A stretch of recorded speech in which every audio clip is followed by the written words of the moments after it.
Thank you so much for joining me for another episode of the Epic Times.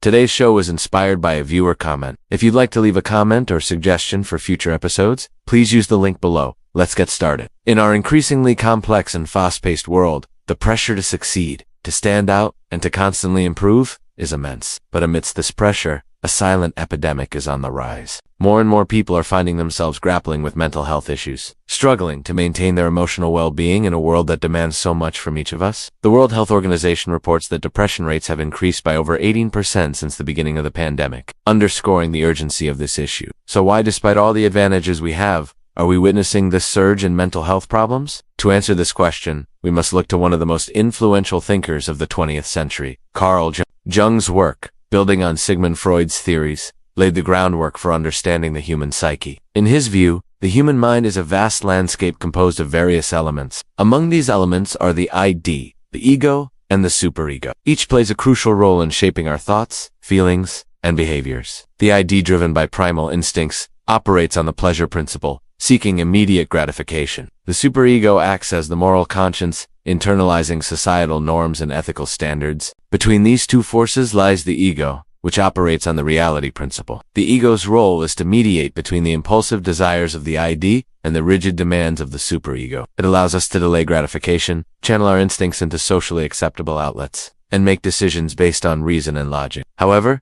the human journey is not a static one. According to Jung, we go through various stages of development as we mature. The demands of society and our experiences in the world shape and reshape our psyche. At certain points in our journey, we encounter significant psychological challenges. These challenges, far from being obstacles, are opportunities for growth. They push us to adapt, to integrate our inner forces in new and more mature ways. One such critical period occurs during adolescence. As young people transition into adulthood, they are confronted with the complexities of the adult world. The demands of academic and professional life increase, and they are expected to take on more responsibilities. During this time, the ego must grow and strengthen to handle the complexities of adult challenges. The adolescent confronts not only external pressures, but also internal conflicts. The ID, with its primal desires, continues to seek immediate gratification, while the superego, representing societal norms and expectations, imposes stricter moral standards. The ego, caught in the middle, must find a balance between these conflicting forces. This is a delicate balancing act,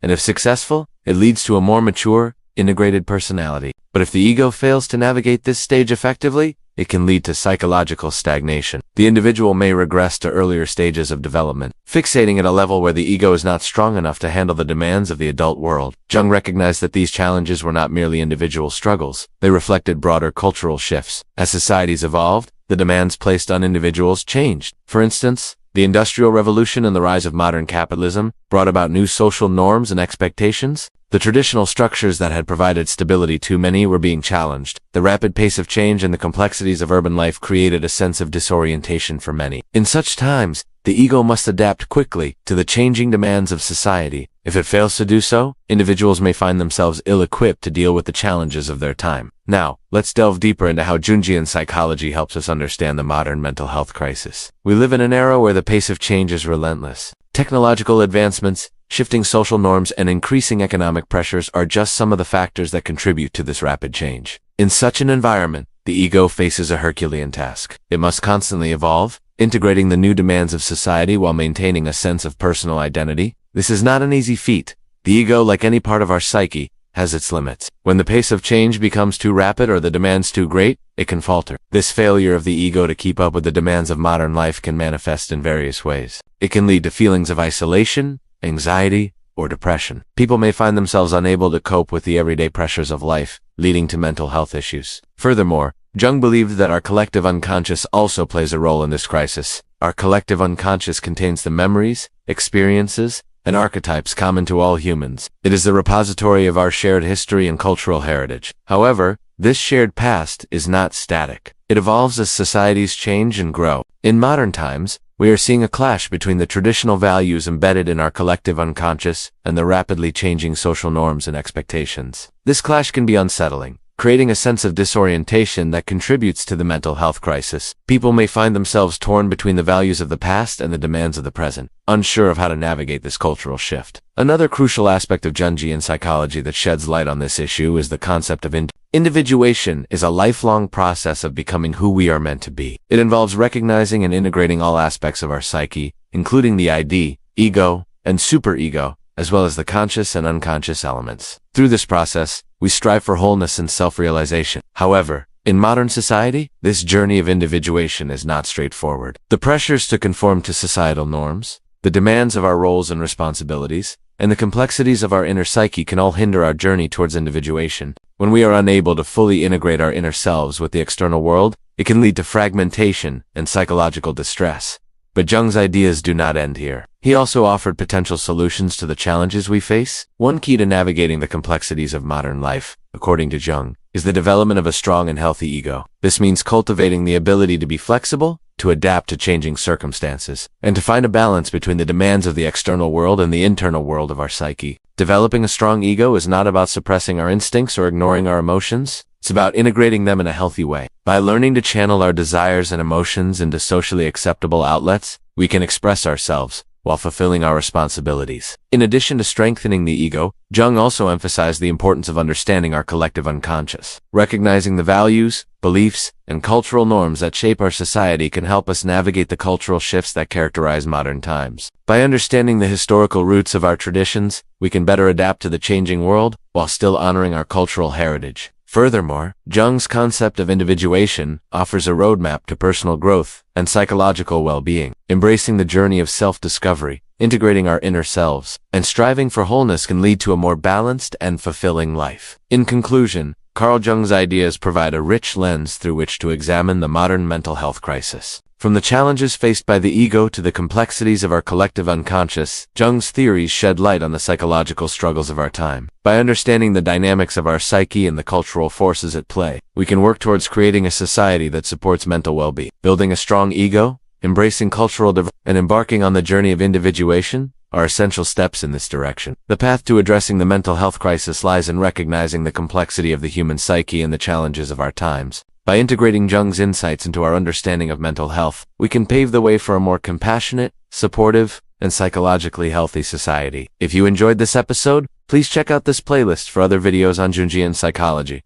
Please subscribe if you haven't already. Thank you for watching. See you next time. The story begins in the 19th century France. A young man, deeply troubled, enters the office of a well-known doctor. He's suffering from persistent sadness, a lack of motivation, and most troublingly, a sense of meaninglessness in his life. The doctor, puzzled, conducts a thorough examination, but finds nothing physically wrong. This puzzling situation is not unique to this fictional character. It mirrors the experiences of countless individuals who are grappling with a profound sense of emptiness and despair in their lives. But what's causing this widespread malaise? And how does it relate to the very structure of modern society? To answer this question, we turn to the writings of one of the most influential thinkers of the 20th century, For Sartre, the root cause of this existential crisis lies in the paradoxical nature of freedom in the modern world. The modern age, characterized by autonomy, individual expression, and personal choice, places the onus of defining one's own essence on each person. This means that the individual is not merely a passive recipient of a predetermined fate, but the active creator of their own identity and destiny. But this radical freedom comes with a significant burden. The responsibility of shaping one's own existence and finding meaning in an indifferent universe can be overwhelming, leading to anxiety, uncertainty, and a profound sense of isolation. Consider the following. In traditional societies, individuals often found their place in the world through pre-existing structures such as religion,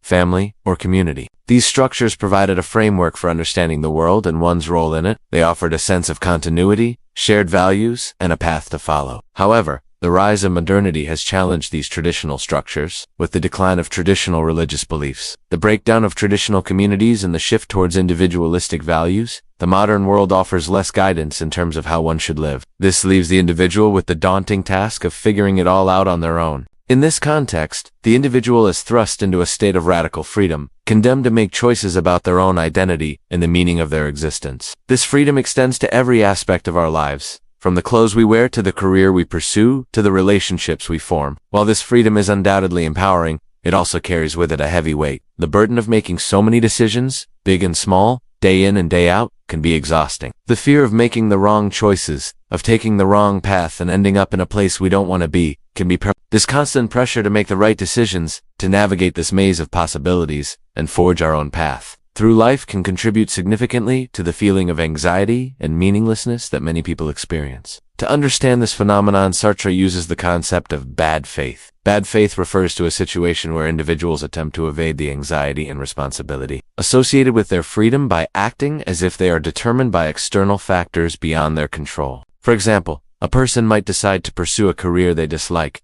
because it is considered safe and respectable by their family and friends, even though it goes against their own interests and passions. In this scenario, the individual is engaging in bad faith by denying their own freedom and choosing a path based on the expectations and pressures of others. By doing so, they relinquish their power to shape their own existence and instead allow external forces to dictate their choices. This can lead to a sense of alienation and meaninglessness as the individual becomes disconnected from their true desires and potential. Imagine, for instance, someone who dreams of becoming an artist but is pressured by their family to pursue a more conventional career like medicine or law. They might go along with their family's wishes, suppress their artistic aspirations, and end up becoming a doctor. On the surface, this might seem like a good decision, a practical choice that aligns with societal expectations and ensures financial stability. However, beneath the surface, this decision carries profound implications. The individual sacrifices their passion and creativity, denying their true calling and choosing a path dictated by external pressures. This act of bad faith can lead to a deep sense of alienation and emotional emptiness. Years down the line,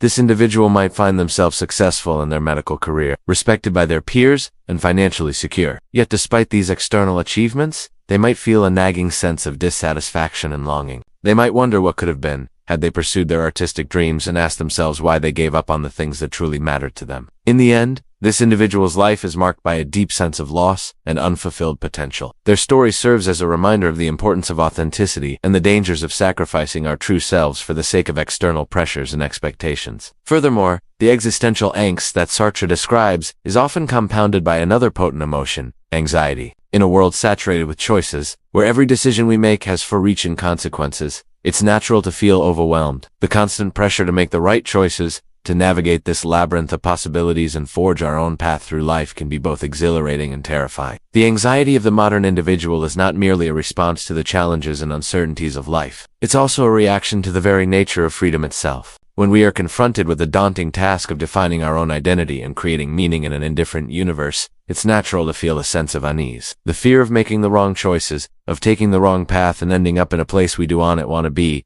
can be this constant pressure to make the right decisions, to navigate this maze of possibilities and forge our own path through life can contribute significantly to the feeling of anxiety and meaninglessness that many people experience. Sartre's ideas offer us a lens through which we can examine the roots of the psychological struggles that many of us face. The anxiety and meaninglessness that permeate modern life are not merely symptoms of individual weakness. They are, as Sartre suggests, the inevitable consequences of living in a world where freedom is both our greatest asset and our most significant burden. The challenge, then, lies in learning how to navigate this complex terrain, how to embrace the responsibilities of freedom without succumbing to its paralyzing anxieties. If you think about the doctor in the story, he is perhaps mirroring the predicament of many of us in our daily lives. Just as this doctor grapples with understanding his patient's existential crisis, so too we often struggle to comprehend the source of our own or our loved one's emotional distress. Many of us are accustomed to seeking solutions in physical or tangible terms, overlooking the profound psychological and existential questions that underpin emotional suffering. The idea that our emotional turmoil might be rooted in the very fabric of modern existence can be challenging to grasp.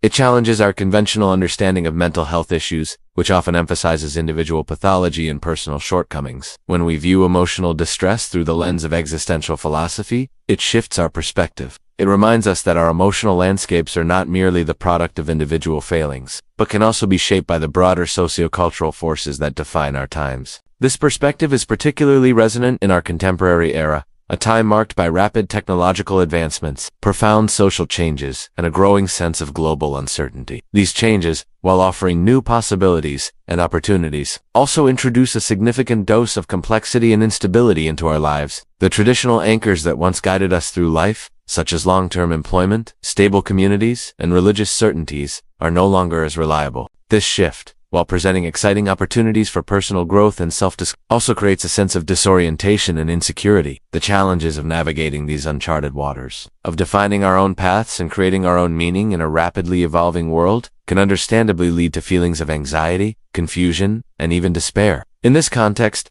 our emotional well-being becomes intrinsically linked to our ability to confront and engage with these existential questions, with the challenges and uncertainties of modern existence. Thus, addressing our emotional health holistically requires not just individual introspection and therapy, but also a collective effort to re-examine the very structures and systems that shape our modern world. It calls for a dialogue between individuals and society, between those experiencing emotional distress and the systems that may be contributing to it. In the end, the story of the man seeking help from the doctor serves as a potent metaphor for the journey we all undertake at some point in our lives. The doctor, representing the many helping professions, is often the first point of contact for individuals seeking help with emotional or mental distress. It is in these initial moments of seeking help that the seeds of understanding, empathy, and holistic treatment are sown. Recognizing that emotional distress can arise not just from individual circumstances, but also from the broader socio-cultural landscape is a crucial step towards more effective and compassionate solutions. It is an acknowledgement that the challenges we face are not merely personal battles, but shared human experiences in a world that is constantly changing and evolving. As we continue to explore the depths of human emotions and the complexities of the modern world, may we remember that our emotional well-being is a shared concern,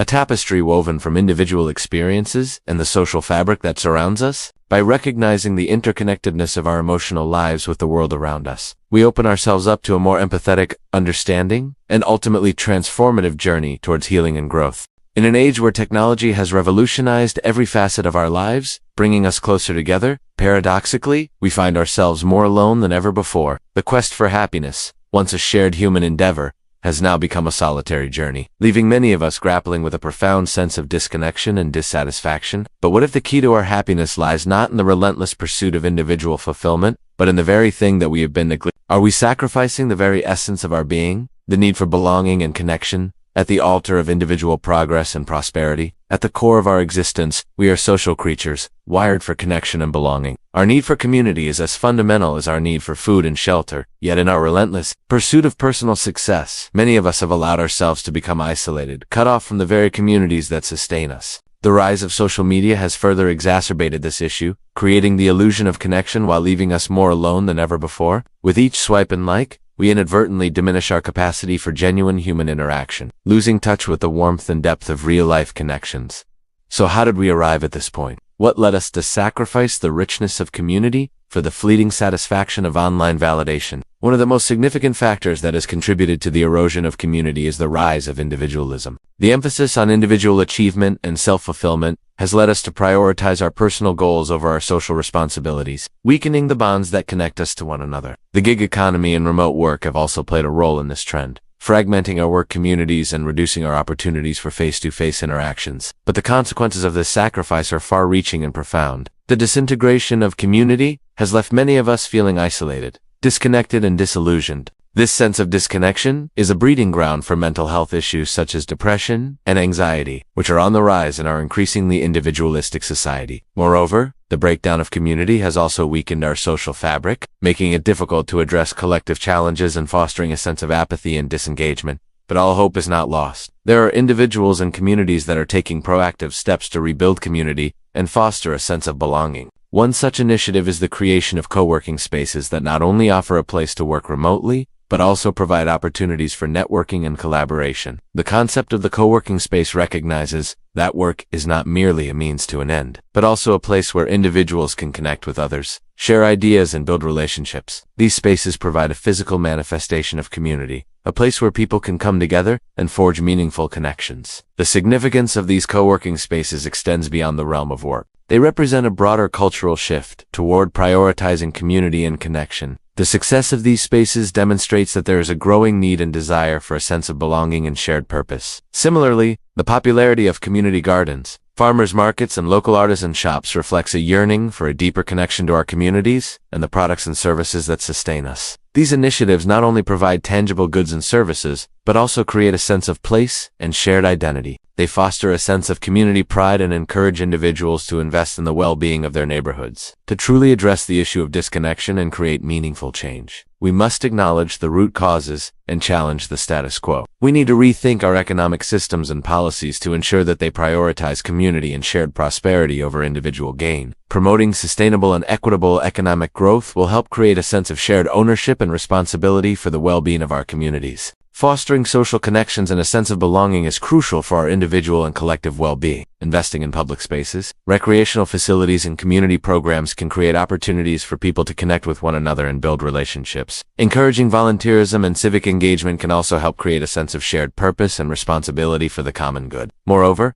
addressing the digital divide and ensuring equal access to technology and the internet is essential to bridging the gap between the online and offline worlds. By investing in digital infrastructure and providing digital literacy programs, we can empower individuals to harness the power of technology to connect with others and access vital resources. Cultivating empathy and understanding is critical to overcoming the divisions that have arisen within our communities. Encouraging dialogue, promoting cultural exchange programs, and celebrating diversity can help break down stereotypes and foster a sense of shared humanity. By embracing empathy and understanding, we can create a more inclusive and compassionate society that values the dignity of every individual. Rebuilding community and fostering a sense of belonging is an ongoing process that requires the collective effort of individuals, communities, and governments. By prioritizing community, promoting social connections, investing in public spaces, addressing the digital divide, and cultivating empathy, we can create a society that values the importance of human connection and the strength that comes from a sense of belonging.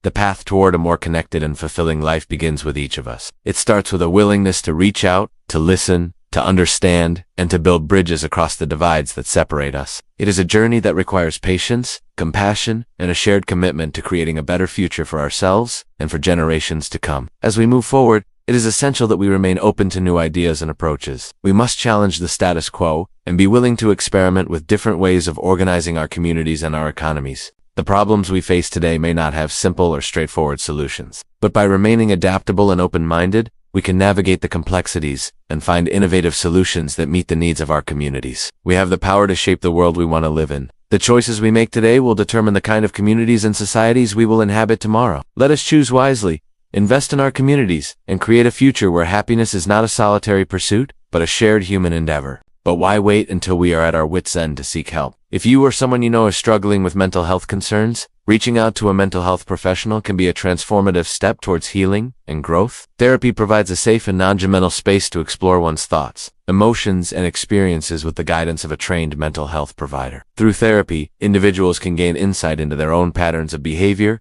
thought, and emotion, and learn new skills to manage their mental health challenges. It also helps individuals develop coping mechanisms to deal with stress, anxiety, and other challenging emotions. Furthermore, therapy can help individuals build resilience, which is the ability to bounce back from adversity and cope effectively with difficult situations. By developing resilience, individuals can better navigate the challenges of everyday life and overcome any obstacles that may arise. The benefits of therapy extend beyond the individual. In the workplace, employees who have access to mental health benefits are more likely to be productive, engaged, and satisfied in their jobs. A healthy and productive workforce is essential for businesses to thrive and contribute to the overall well-being of our economy. Taking the first step toward seeking help can be challenging, but the potential benefits are immeasurable. Prioritizing mental health is not a sign of weakness, but a testament to one's strength and commitment to personal growth and well-being. Together, we can create a world where seeking help is seen as a source of strength, not a sign of weakness, where individuals are empowered to prioritize their mental health, and where communities are built on empathy, understanding, and support.